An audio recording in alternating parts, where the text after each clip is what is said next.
નમસ્કાર વિદ્યાર્થી મિત્રો, આગળના લેક્ચરમાં આપણે સાતત્યના વિકલન જે છે એના દાખલા જોતા હતા સાતત્યના.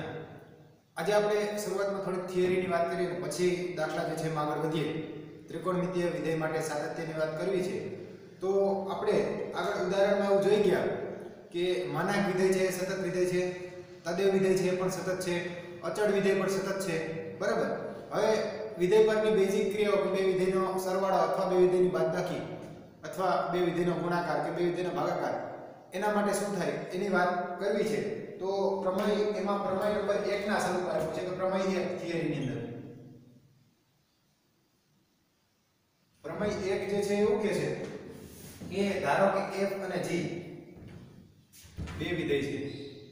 ધારો કે f અને g એ વાસ્તવિક સંખ્યા f અને g જે છે એ વાસ્તવિક સંખ્યા c માટે કોઈ વાસ્તવિક સંખ્યા જે છે c છે એના માટે f અને g જે છે વાસ્તવિક સંખ્યા c માટે અથવા તો c આગળ સતત હોય કે c આગળ સતત હોય તો અલગ અલગ ચાર વાત છે. એમાં પહેલી વાત છે કે f plus g એ f plus g જે છે એ x બરાબર c આગળ સતત છે. એટલે f અને g બંને જે વિધેય છે વાસ્તવિક સંખ્યા c આગળ સતત છે તો એનો બંનેનો સરવાળો પણ x બરાબર c આગળ સતત થાય. ત્યારબાદ બીજી વાત છે f minus g એની બાદબાકી આ જે છે એ પણ x બરાબર c આગળ સતત છે. ત્યારબાદ ત્રીજી વાત છે f into g એટલે આનો બેનો ગુણાકાર f into g એ x બરાબર c આગળ સતત છે. અને ચોથી વાત f ના છેદમાં g f ભાગ્યા g એ જે છે એ પણ x બરાબર c આગળ સતત છે. તો આ ચાર વાત થઈ કે બે વિધેય છે f અને g એ વાસ્તવિક સંખ્યા c આગળ જો સતત હોય તો f + g એટલે એનો સરવાળો જે છે એ બિંદુ x બરાબર c આગળ સતત થાય. બીજી વાત બે ની બાદબાકી એટલે f - g એ પણ c આગળ સતત થાય. ત્રીજી વાત f * g એ પણ x બરાબર c આગળ સતત થાય. અને છેલ્લે f ના છેદમાં g એટલે એનો ભાગાકાર જે છે એ પણ x બરાબર c આગળ સતત છે. બરાબર. તો આ પ્રમેય નંબર 1 ના સ્વરૂપે આપેલું છે એમાં. અને બીજી પણ એક વાત કરી છે પ્રમેય નંબર 2 માં કે f અને g એ વાસ્તવિક વિધેયો છે અને f o g એ c આગળ વ્યાખ્યાયિત હોય અને g જે છે એ c આગળ સતત હોય અને જો f જે છે g of c આગળ સતત હોય તો f o g જે છે એ પણ c આગળ સતત થાય. કે અહીંયા એવું કહે છે કે વિધેય માટે જે વાત કરે છે f અને g જે છે વાસ્તવિક વિધેય છે. f અને g વાસ્તવિક વિધેય છે અને c આગળ વ્યાખ્યાયિત છે તથા c આગળ વ્યાખ્યાયિત છે. એકાદ દાખલામાંની જરૂર પડશે ત્યારે આ પ્રમેયનો આપણે ઉપયોગ કરીશું. બિંદુ c આગળ એ વ્યાખ્યાયિત છે અને g જે છે c આગળ સતત છે. આપણે વાત કરી છે કોની f o g ની. તો g જે છે એ c આગળ સતત છે તથા f જે છે એ g of c આગળ સતત છે. કારણ કે અહીંયા આપણે f o g of x લખીએ ને કે f o g of x એટલે શું? તો કે આગળ આપણે પહેલા ચેપ્ટરમાં પણ વાત કરી ગયા હતા કે f of g of x એટલે આ f જે છે g of x પણ અહીંયા g of c c માટે વાત કરી છે. તો f જે છે એ g of c આગળ સતત હોય તો f o g એ c આગળ સતત થાય.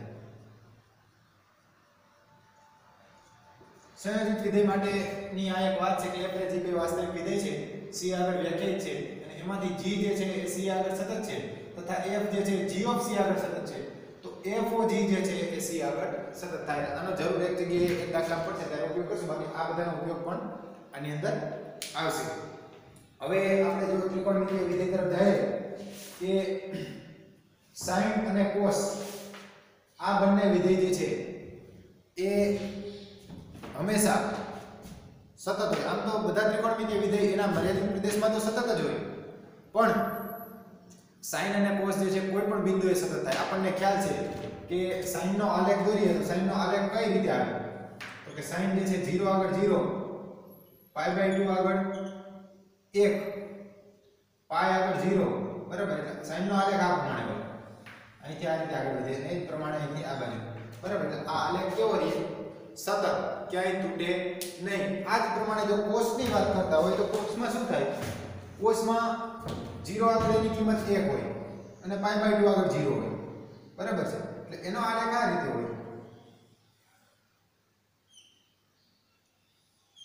બરાબર છે. પણ એ આલેખ પણ ક્યાંય તૂટતો હોય નહીં. એટલે sin અને cos બંને સતત વિધેય છે. આપણે એના માટે સાબિત કરી દઈએ પછી આગળ વધીએ કે જો sin જે છે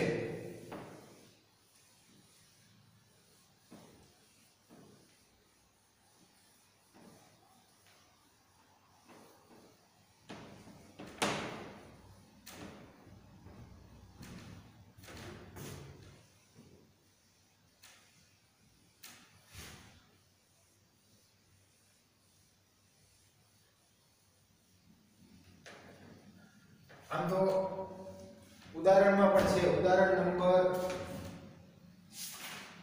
17 કે sin વિધેયનું સાતત્ય સર્ચો. તેની અંદર આ જ વાત કરવી પડે કે sin વિધેય સતત છે અથવા આખું નામ લખે તો sin, જેને sin જ કહેવાય, બરાબર. sin વિધેય સતત છે, બરાબર. sin અને cos ના આખા નામ જે છે ને કે sin નો સ્પેલિંગ આવે તો sin અને cos એનું આખું નામ આવશે cosine, cosine. અને બોલાય cosine એટલે આને sin. આપણે માત્ર પહેલા ત્રણ આલ્ફાબેટ લઈએ છીએ, cos અને sin એટલું જ બોલીએ છીએ, બરાબર. એટલે sin વિધેય છે એ સતત છે એવું સાબિત કરવું હોય તો જો ઉદાહરણ નંબર 17 માં એવું કીધું છે કે sin વિધેયનું સાતત્ય સર્ચો, તો એ જોવા માટે આપણે નીચેના પરિણામનો ઉપયોગ કરશું. અને બે પરિણામ લેશે કે limit x tends two 0 sin x બરાબર 0 અને limit x tends two 0 cos x બરાબર 1. આપણે આ સાબિત નથી કર્યા, પરંતુ sin અને cos વિધેયના 0 ની નજીકના આલેખ પરથી અનુભવી શકાય કે આ બે વાતનો ઉપયોગ કરશે. એની અંદર આની સાબિતી આપી છે તો આમાં શેનો ઉપયોગ કરશે? એક વાત આ કે limit x tends two 0 sin x આના બરાબર શું થાય તો કે 0. x જેમ 0 તરફ જાય એટલે sin 0, sin 0 ની કિંમત શું થાય? 0. તથા બીજી વાત કરો કે limit x tends two 0 cos x આના બરાબર શું થાય? 1. લિમિટ x ટેન્ડ્સ ટુ 0 એના બરાબર cos x બરાબર 1. x 0 તરફ જાય તો cos 0 ની કિંમત કેટલી થાય? 1. આ પરિણામનો ઉપયોગ આની અંદર કરવાનો છે. કરશે તો હવે જો fx બરાબર sin x પ્રત્યેક વાસ્તવિક સંખ્યા માટે વ્યાખ્યાયિત છે અને c કોઈ પણ સંખ્યા હોય કે fx બરાબર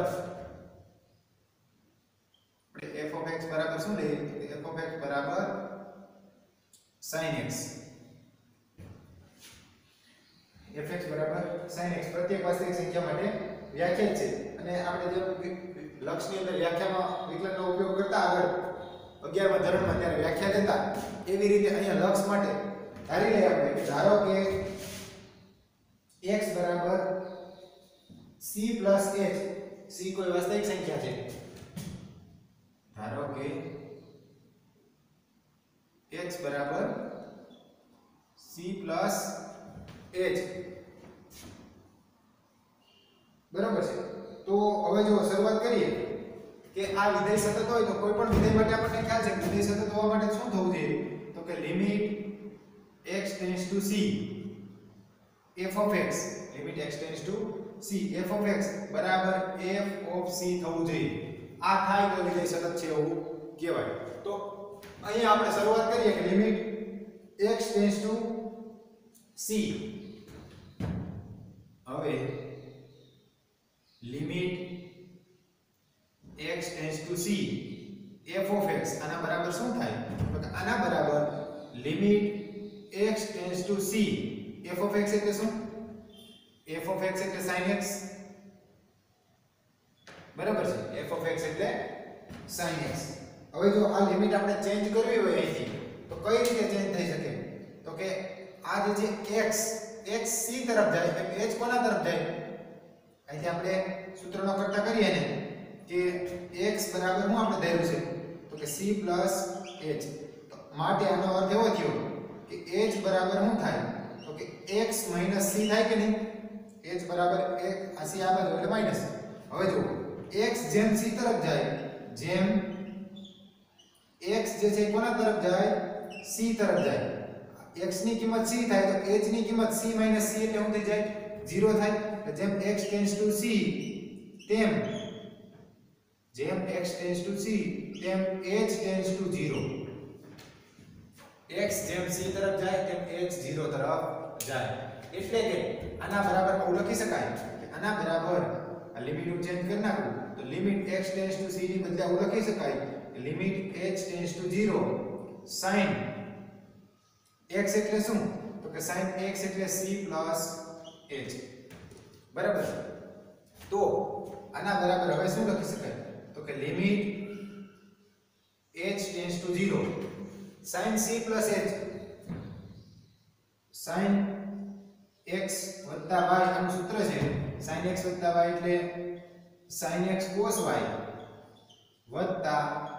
cos x sin y ત્રિકોણમિતિનું સૂત્ર બરાબર અહીંયા x અને y ની બદલે અહીંયા c અને h છે તો આના બરાબર આવું લખી શકાય sin x cos y એટલે કે sin c cos h plus cos c into sin h બરાબર છે કે sin x y એટલે sin x cos y cos x sin y હવે જો હવે આપણે h ની જગ્યાએ 0 મૂકી દઈએ લિમિટ મૂકી દઈએ તો શું થાય તો કે લિમિટ મૂકશો એટલે આ sin c h ની જગ્યાએ 0 મૂકશો એટલે આ કિંમત થાય cos 0 વત્તા અહીંયા કિંમત મૂકશો એટલે cos c ઇન્ટુ અહીંયા h ની જગ્યાએ 0 મૂકશો એટલે શું થાય sin 0 હવે આપણને ખ્યાલ છે cos 0 અને sin 0 ની કિંમત અથવા તો એક સ્ટેપ તમારે લખવું હોય તો અહીંયા લખી શકાય કે આ બંનેને અલગ અલગ લિમિટ લાગે બરાબર છે આપણે 11 માં ધોરણમાં આવું એટલે કાંઈ વાંધો નહીં એવું લખીએ કે લિમિટ કોને લાગશે આને પણ લિમિટ લાગે અને આને પણ લિમિટ લાગે એટલે કે limit h tends to 0 limit h tends to 0 sin c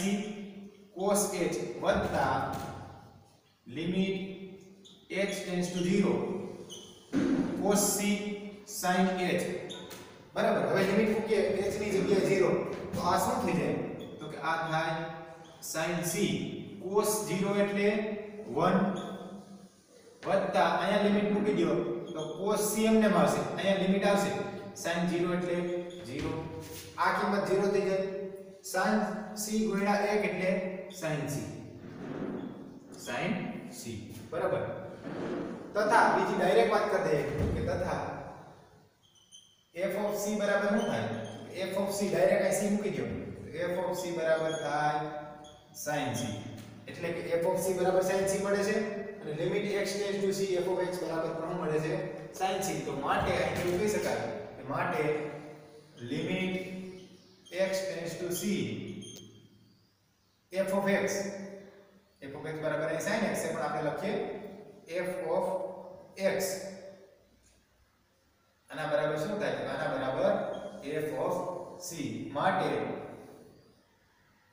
f જે છે કે f એ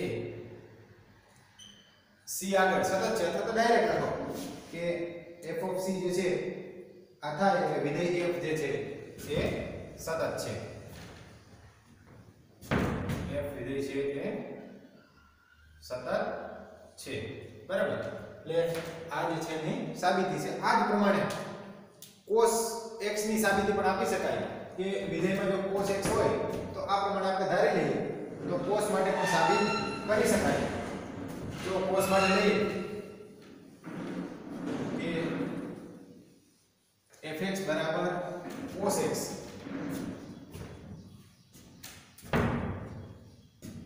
અથવા આને બીજું નામ આપો. જો આપણે આને fx આપ્યું તો હવે આને gx નામ આપો.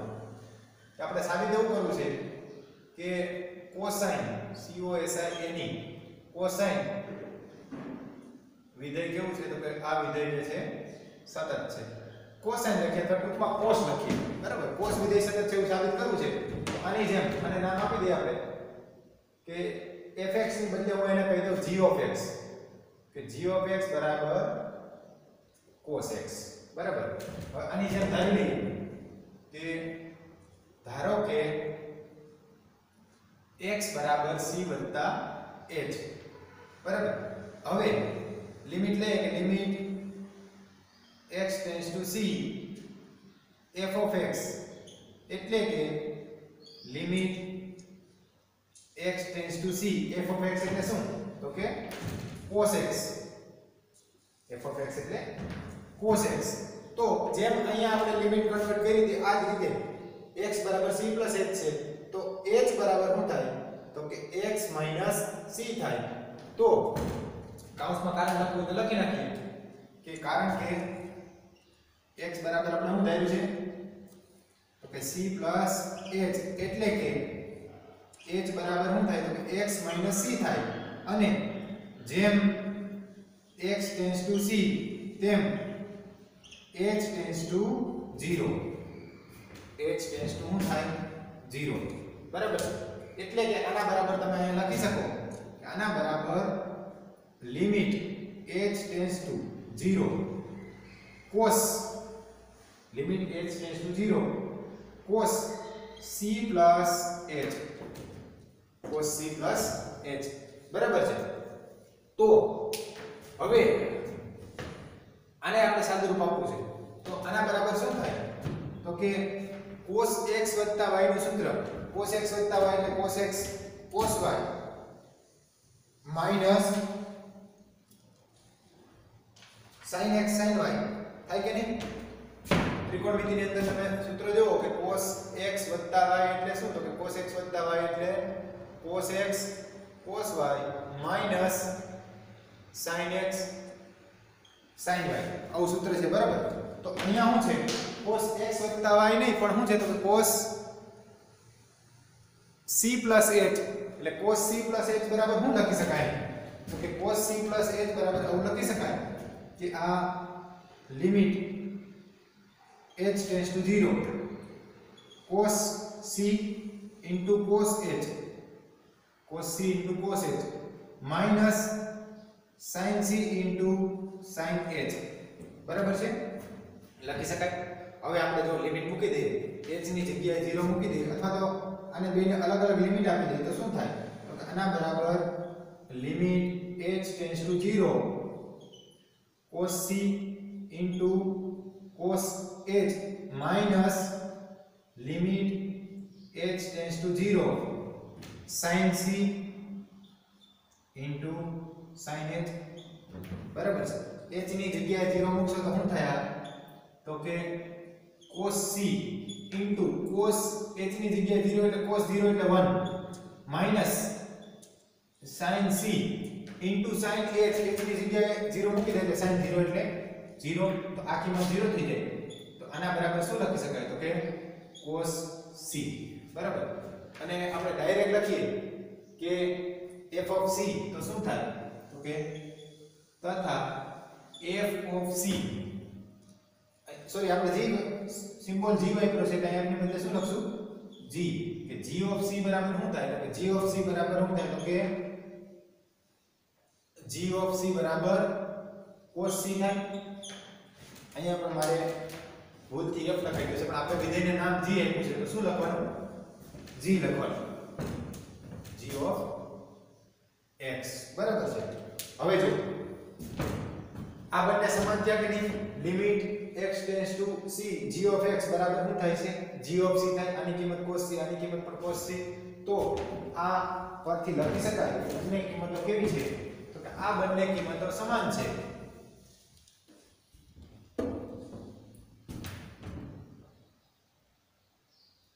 માટે લિમિટ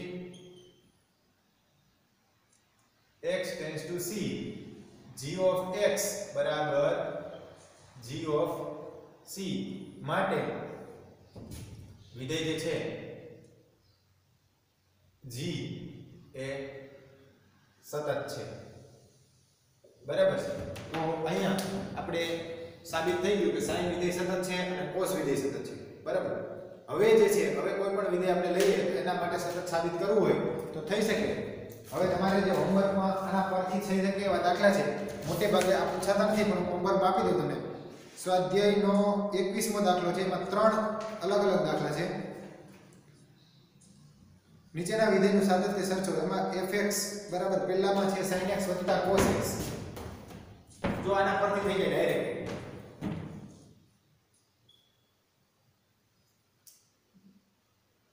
21મો દાખલો જે છે કે નીચેના વિધેયનું સાતત્ય સર્ચો એમાં fx બરાબર 3 અલગ અલગ છે પહેલામાં છે fx બરાબર sin x cos x બીજામાં છે fx બરાબર sin x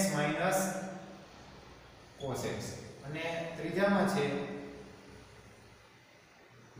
fx બરાબર sin x cos x હવે જો અહીંયા છે ને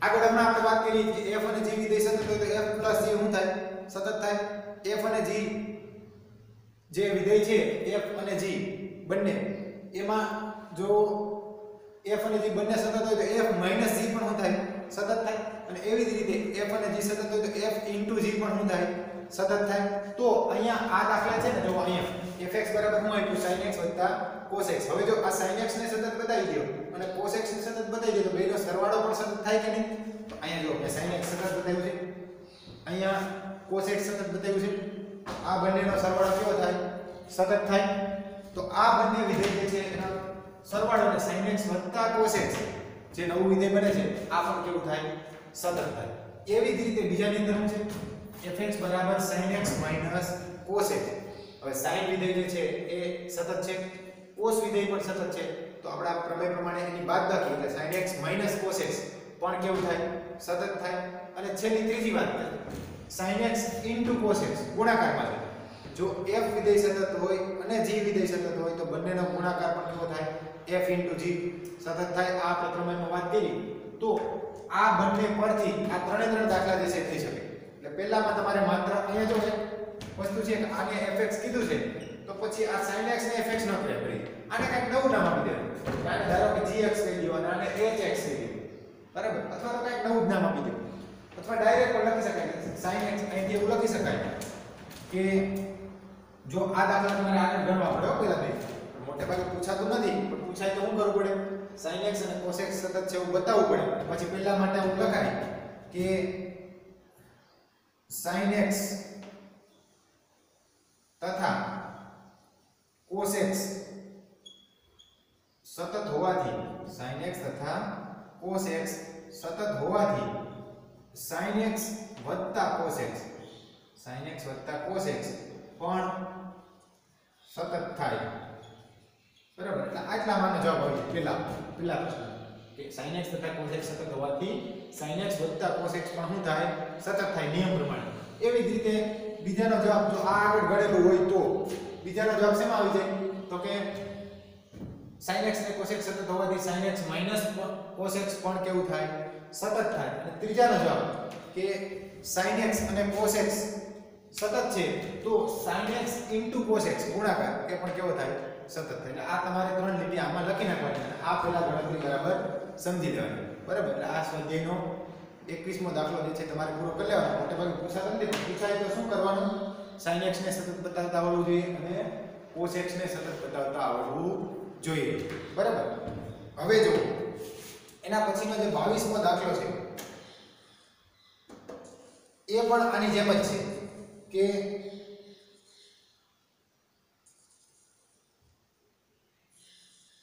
કોસાઇન, કોસેક, સેકન્ડ અને કોટેન આ વિધેયોના સાતત્ય સર્જો. બરાબર. તો બાકીના જે વિધેય વધ્યા છે sin cos સિવાયના વિધેય, sin અને cos સિવાયના જે વિધેય છે, તો sin અને cos સિવાયના વિધેય જે છે એના માટે શું કહી શકીએ આપણે? જુઓ, આ પણ એના જેવું જ છે.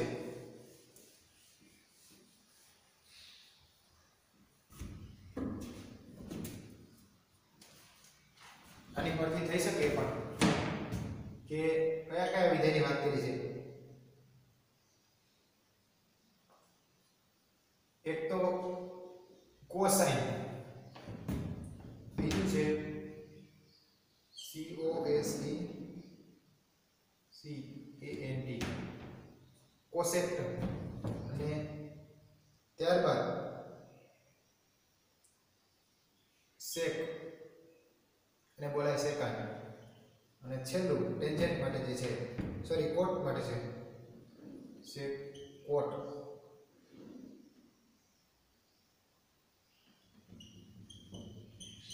આના છે ને પૂરા નામ છે કે જેમ કેમ મેં આ કીધું કોસાઇન એટલે પેલું કોસ છે, બીજું કોસેક એટલે આ જે છે ને એ કોસેક છે, ત્રીજું સેક સેકાન્ટ બોલાય, અને છેલ્લું છે કોટ. એટલે આ વિધેય જે છે એ એના માટેના સાતત્ય સર્જો અથવા તો જે વિધેયો છે એના માટે સાતત્યની સર્જા કરો. તો આ દરેક વિધેય માટે sin અને cos વિધેય જે છે આપણને ઉપયોગી થશે કે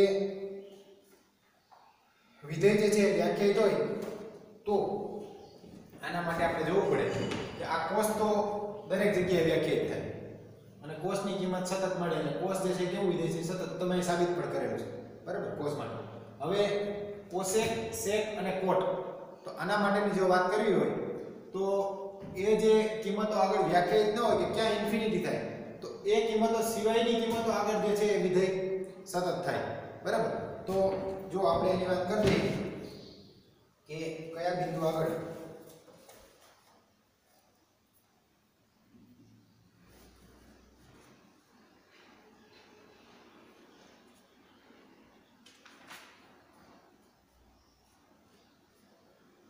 sin x અને cos x છે એ આપણને સતત છે એ ખબર છે.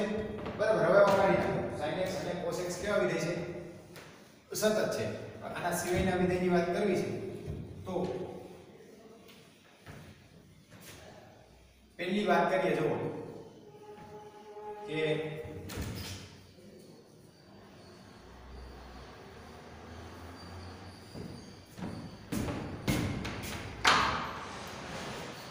cosec x ની વાત કરીએ પહેલી. cosec x બરાબર શું લખી શકાય? તો કે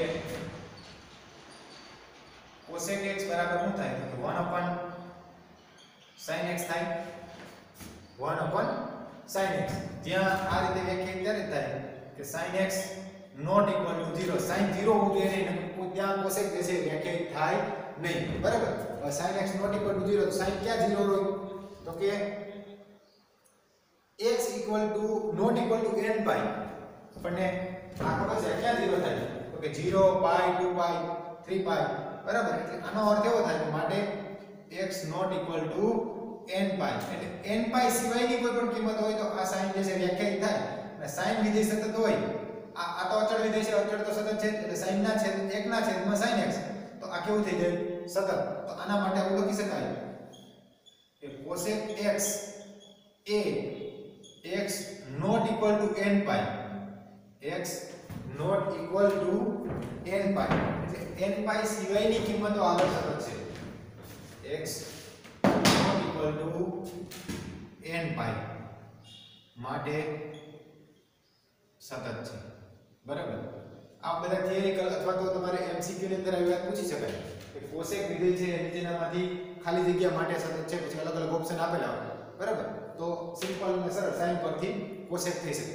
ત્યારબાદ બીજું છે આ sin ની વાત તો આપણે કરી દીધી, cosec ની વાત થઈ ગઈ. હવે વાત છે sec ની કે sec x બરાબર શું લખી શકાય? તો કયું લખી શકાય? sec x એટલે 1 ના છેદમાં cos x. અને જ્યાં cos x not equal to 0, cos x 0 હોવું જોઈએ નહીં. જો cos ની કિંમત 0 હોય, cos x બરાબર 0 હોય તો આ વ્યાખ્યાયિત થઈ જાય. બરાબર? cos ની કિંમત 0 ક્યારે હોય? pi by 2, 3 pi by 2, 5 pi by 2, બરાબર? 7 pi by 2 આ બધી જગ્યાએ cos 0 હોય. એટલે કે આને તમારે જનરલ સ્વરૂપે લખવું હોય તો નામ લખાય x not equal to આ 0 ક્યાં હોય? તો કે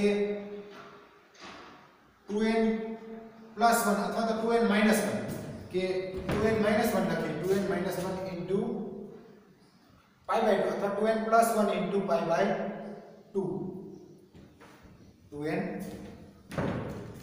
plus 1 into pi by 2 જ્યાં n belongs to z. બરાબર? 0 લ્યો તો pi by 2 થાય, 1 લ્યો તો 3 pi by 2 થાય, 2 લ્યો તો 5 pi by 2 થાય. એવી રીતે માઈનસ કિંમત લ્યો તો -3 pi by 2 -5 pi by 2 આવશે. બરાબર? જ્યાં n belongs to z. તો અહીંયાથી કહી શકાય કે sec વાળો જે વિધેય છે sec x A x not equal to 2n plus 1 into pi by 2. બરાબર? આના સિવાયની કિંમત આના માટે સતત છે. વિધેય જે છે એ 2n plus 1 into pi by 2 આના માટે સતત છે. અને ત્રીજી વાત આ જ પ્રમાણે cot x માટે શું લખી શકાય? તો કે cot એટલે cos ના છેદમાં sin. cot x એટલે શું? તો કે cot એટલે cos x ના છેદમાં sin x. અને જ્યાં sin x 0 ન હોવું જોઈએ તો જ આ વ્યાખ્યાયિત થાય. એટલે અહીંયા જ્યાં sin x not equal to 0 અને sin x not equal to 0 માટે આપણને ખ્યાલ છે x not equal to શું થાય? n pi. તો આના માટે કહી શકાય કે માટે cot x A x not equal to n pi માટે સતત છે. એટલે n pi સિવાયની તમામ કિંમત માટે સતત છે. અને જો એક બાકી રહી ગયું sin cos, પછી cos x sec cot અને tan બાકી રહી ગયું છે, આમાં પૂછ્યું નથી છતાંય મને ઉલ્લેખ કરી દઉં કે tan x હોય તો tan x બરાબર શું થાય? તો કે tan x એટલે sin ના છેદમાં cos. tan x એટલે sin x upon cos x. અને આની જેમ છેદમાં cos આવ્યું તો ત્યાં cos 0 હોવું જોઈએ નહીં. કે cos x not equal to 0. અને cos x not equal to 0 નો અર્થ શું થાય? તો કે x not equal to 2n plus 1 into pi by 2 જ્યાં n belongs to z. એટલે કે આના પરથી એવું લખી શકાય કે માટે tan x A x not equal to 2n plus 1 into pi by 2 આગળ સતત છે. બરાબર? આ વિધેય જે છે x not equal to 2n plus 1 into pi by 2 આગળ સતત છે. એટલે sin cos tan cos x sec અને cot બધા માટે sin ને cos કોઈ પણ વાસ્તવિક સંખ્યા માટે સતત થાય. જ્યારે sec જે છે એ 2n plus 1 into pi by 2 આગળ સતત નથી. એના સિવાયના તમામ બિંદુઓ સતત છે. કારણ કે આ વ્યાખ્યાયિત નથી. એવી રીતે cos x છે n pi આગળ વ્યાખ્યાયિત નથી. cot જે છે એ પણ n pi આગળ વ્યાખ્યાયિત નથી. અને tan જે છે એ 2n plus 1 into pi by 2 આગળ વ્યાખ્યાયિત નથી. આના સિવાયના તમામ બિંદુએ સતત છે. એટલે આનું એક ઉદાહરણ જે છે એ પણ તમને આપેલું છે.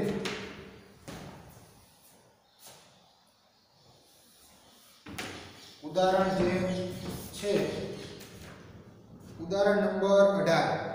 17 માં sin વિધેયનું સાતત્ય સમજાવ્યું કીધું અને 18 માં સાબિત કરો કે fx બરાબર tan x એ સતત છે. તો આ સાબિત કરવા માટે x not equal to 2n plus 1 into pi by 2 આના માટે જ વ્યાખ્યાયિત છે. તો ન્યા જે છે એ tan જે છે સતત થાય. આપણે અહીંયા વાત એ કરી દીધી છે. બરાબર? તો આ સ્વાધ્યાયનો 22મો દાખલો છે. ટૂંકમાં આ બધા દાખલા જે છે MCQ માટે મહત્વના છે. બરાબર? હવે વચ્ચે એક 20મો દાખલો જે છે એની વાત કરી દઈએ આપણે. આમ તો 19 અને 20 બંને થઈ શકે એમ છે, પણ જો 20મો દાખલો જે છે આપણે 18 સુધી તો કર્યા હતા, 21 થઈ ગયા, વચ્ચે 19 અને 20 બાકી છે.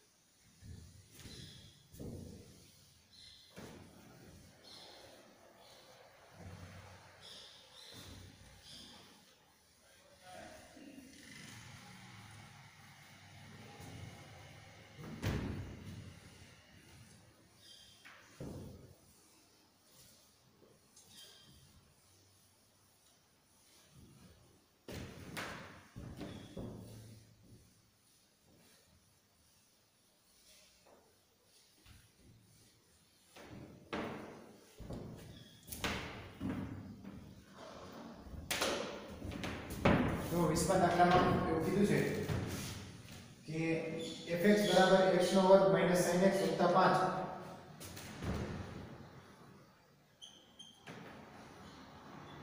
5 fx બરાબર x નો વર્ગ માઈનસ sin x વત્તા 5 આના દ્વારા વ્યાખ્યાયિત વિધેય x બરાબર પાઈ આગળ x બરાબર પાઈ આગળ સતત છે કે નહીં x ની કિંમત પાઈ હોય ત્યારની વાત છે કે x બરાબર પાઈ આગળ બિંદુ જે છે પાઈ આગળ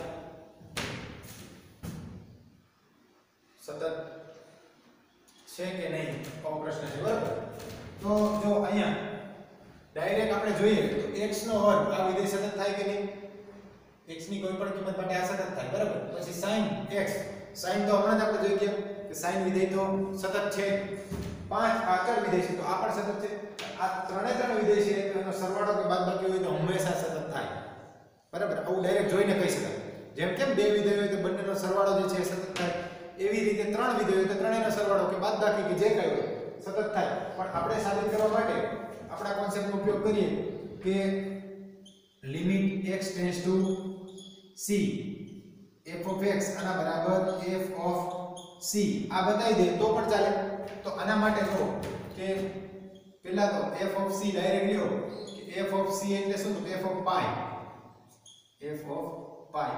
એટલે શું કાંઈ પાઈ મૂકી દે તો પાઈ નો વર્ગ માઈનસ sin pi વત્તા 5 એટલે કે પાઈ નો વર્ગ sin pi એટલે શું sin pi એટલે 0 વત્તા 5 તો ફાઇનલ જે જવાબ મળશે માટે f of c બરાબર પાઈ નો વર્ગ વત્તા 5 બરાબર તથા બીજી વાત કરીએ કે limit x tends to pi f of x એટલે શું તો કે limit x tends to pi f of x ની કિંમત મૂકી અહીંયા તો x નો વર્ગ માઈનસ sin x વત્તા 5 આમાં લિમિટ મૂકી દે તો શું થાય તો કે પાઈ આનો વર્ગ માઈનસ sin pi વત્તા 5 એટલે કે પાઈ નો વર્ગ પાઈ sin pi એટલે 0 પાઈ નો વર્ગ એટલે કિંમત મૂકવાની જરૂર નથી ડાયરેક્ટ લખીએ આપણે પાઈ નો વર્ગ એટલે pi square minus sin pi એટલે sin pi ની કિંમત થાય 0 એટલે આ મળશે આપણને 0 પ્લસ 5 એટલે કે શું થયું તો કે પાઈ નો વર્ગ વત્તા 5 તો આ બંને કિંમતો સમાન થઈ કે નહીં કઈ કિંમત તો કે f of c અને limit x tends to pi f of x આ બંને કિંમત સમાન થઈ માટે આનો અર્થ એવો થાય કે માટે limit x tends to pi f of x આના બરાબર f of પાઈ માટે f of x બરાબર જે કંઈ છે શું છે તો કે x નો વર્ગ માઈનસ f of x બરાબર x નો વર્ગ માઈનસ sin x વત્તા 5 એ x બરાબર પાઈ આગળ સતત છે બરાબર તો આ જે છે 20મો દાખલો છે અને વચ્ચે એક આપણે 19મો દાખલો બાકી રહી ગયો છે લઈ જ લઈએ કે સાબિત કરો કે દાખલા નંબર 19 સાબિત કરો કે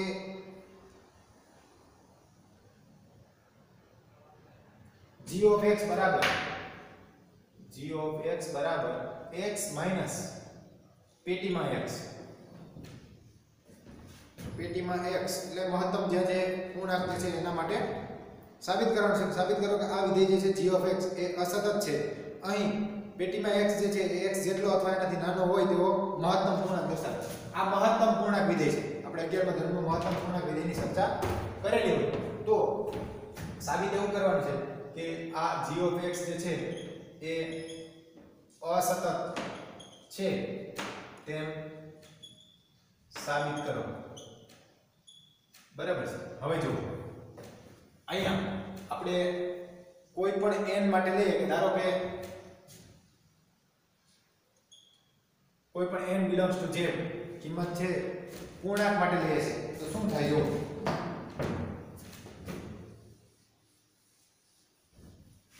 કે અહીંયા આપણે લઈ લઈએ કે n belongs to z આના માટે n belongs to z માટે g of n શું થાય તો કે g of n બરાબર x ની જગ્યાએ n મૂકી દો તો n માઈનસ પેટીમાં n આના બરાબર n માઈનસ પેટીમાં n એટલે શું થાય n થાય પૂર્ણાંક હોય તો શું થાય જો યાદ કરીએ બરાબર આપણે કે આવી રીતે હોય કે આ 5 તો આનો જવાબ કેટલો મળે 5 આવી રીતે હોય કે 5.2 તો આનાથી નાના પૂર્ણાંકોમાં મોટા પૂર્ણાંક આનાથી નાના પૂર્ણાંકો કયા 5 4 3 2 1 આ બધા નથી નાના છે એમાં મોટા મોટું કોણ તો 5 બરાબર છે તો આ આપણે ત્યારે વાત કરી હતી કે પોઈન્ટ પછીના આંકડાને અવગણ્યા 7.9 હોય તો કેટલા થઈ જાય તો કે 7 બરાબર આવી જ રીતે જો તમારે જનરલી લખવું હોય પછી માઈનસ હોય તો વાત અલગ છે કે દાખલા તરીકે કેવી રીતે હોય કે માઈનસ 1.5 માઈનસ 1.5 થી નાના પૂર્ણાંક કયા તો કે 0 પછી આ -1 -2 અહીંયા માઈનસ 1.5 આનાથી નાના પૂર્ણાંક કોણ -2 -3 -4 એમાં મોટા મોટું કોણ -2 તો આનો જવાબ કેટલો મળે -2 આવું આપણે 11મા ધોરણમાં ચર્ચા કરેલી છે બરાબર પણ અહીંયા તો આ પૂર્ણાંક જ છે દાખલા તરીકે 5 જ છે તો જવાબ કેટલો મળવાનો 5 એટલે કે n n બરાબર શું થાય 0 હવે આપણે લઈએ ડાબી બાજુનું લક્ષ અને જમણી બાજુનું લક્ષ કે તથા બે વાત કરવી છે એક limit x tends two n minus g of x અને બીજું limit x tends two n plus g of x બરાબર છે આના બરાબર શું થાય તો કે limit x tends two n minus અને અહીંયા આવશે limit x tends two n plus હવે જો બરાબર વિચારશો કે દાખલા તરીકે તમે વિચારો કે અહીંયા 5 છે હવે 5 તરફ જાય છે અહીંયા 5 પછી કેટલા હોય તો કે 6 હોય અને 6 અહીંયા 5 ની આગળ કેટલા હોય તો કે 4 હોય બરાબર હવે આપણે આ 5 તરફ જાય છે પણ 5 થી નાની કિંમતથી 5 તરફ જાય છે એટલે કે આવું હોય કે limit x tends two 5 minus બરાબર છે limit x tends two 5 minus f of x તો અહીંયા f of x તો n જ છે એટલે અહીંયા n છે તો અહીંયા જ કિંમત મૂકવાની છે fx બરાબર આની બદલે શું છે fx એટલે ખરેખર આ x જ છે જેમ અહીંયા આપણે n લીધો છે એ પ્રમાણે આ જે છે અહીંયા આપણે કિંમત મૂકવી હોય તો શું થાય તો 5 થી નાની કિંમતથી 5 તરફ જતા હોય તો અહીંયા જે પેટીમાં n છે પેટીમાં n હોય તો શું આવે જવાબ તો કે 5 થી નાની કિંમત એટલે 4.9 આ પ્રમાણેની કિંમત થાય કે નહીં અથવા 4.99 પણ આનો જવાબ તો કેટલો મળે તો કે 4.99 નો જવાબ મળે 4 એટલે કે આનો અર્થ એવો થાય કે જનરલી તમારે લખવું તો લખી શકાય કે limit x tends two n minus અને આ પેટીમાં n બરાબર શું થાય આનાથી એક ઓછો એટલે n માઈનસ 1 આનાથી એક ઓછો એટલે શું થાય n માઈનસ 1 એટલે અહીંયા જે તમે લખો છો આ કે n માઈનસ પેટીમાં n આના બરાબર શું થાય તો કે અહીંયા જ્યારે તમે લિમિટ મૂકો તો આ તો n નો n જ રહે પણ માઈનસ આ શું થઈ જાય n માઈનસ 1 બરાબર છે આ જ પ્રમાણે જો તમે પ્લસ લેતા હોય શું લેતા હોય પ્લસ કે દાખલા તરીકે 5 તરફ જાય પણ 5 થી મોટી કિંમતથી 5 તરફ જાય એટલે કે 5.1 અથવા 5.01 અથવા 5.001 ત્યાંથી 5 તરફ જાય તો આનો જવાબ 5.1 નો જવાબ કેટલો મળે આનો જવાબ 5 મળે આનો જવાબ કેટલો મળે 5 આપણે જેમ કીધું કે પોઈન્ટ ને અવગણે બરાબર તો આનો જવાબ 5 મળે એટલે આવી જ રીતે જો n થી મોટી કિંમતથી n તરફ જાય તો જવાબ કેટલો મળશે n અહીંયા n - 1 મેળવો એવી રીતે જો આમ હોય કે લિમિટ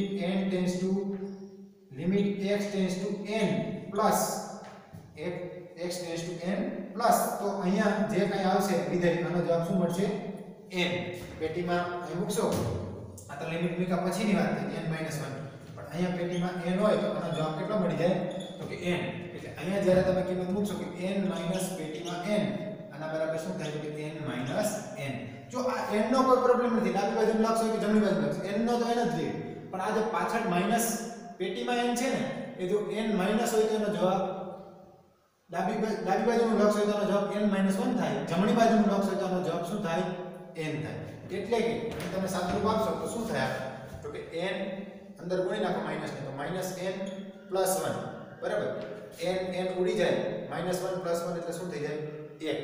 અહીંયાથી સીધા n ઉડી જાય, જવાબ શું મળે? 0 બરાબર છે. તો આના પરથી શું કહી શકાય? તો કે આના પરથી કહી શકાય કે ડાબી બાજુનું લક્ષ અને જમણી બાજુનું લક્ષ સમાન થતા નથી. એટલે કે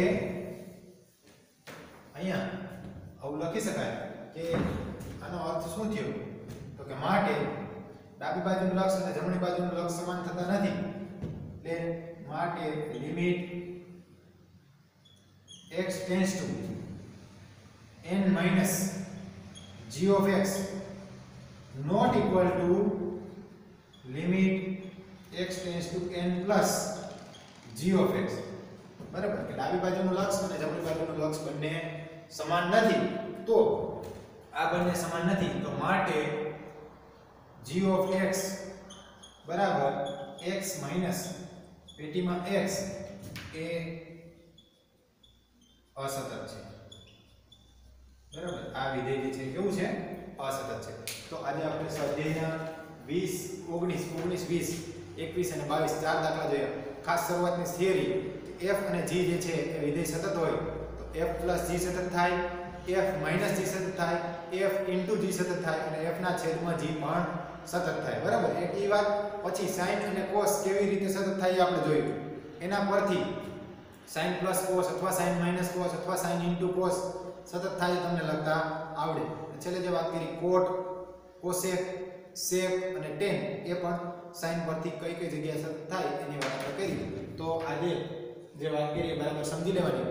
હવે આપણે સ્વાધ્યાય જે 5.1 છે એમાં 23, 24, 25 ત્રણ દાખલા છે અને છેલ્લે 3-4 નાના દાખલા છે MCQ પ્રકારના. એટલે 1-2 લેક્ચરમાં સાતત્યની વાત પૂરી થઈ જશે. પછી આપણે વિકલન તરફ આગળ વધશે. એટલે થિયરી તમારે બરાબર જોઈ લેવાની, f + g વાળી સિમ્પલ ને સરળ છે અને દાખલા બરાબર ગણી લેવાની. તો આજે અહીંયા સુધી રાખશું, નેક્સ્ટ લેક્ચરમાં આગળ વધશે. ધન્યવાદ.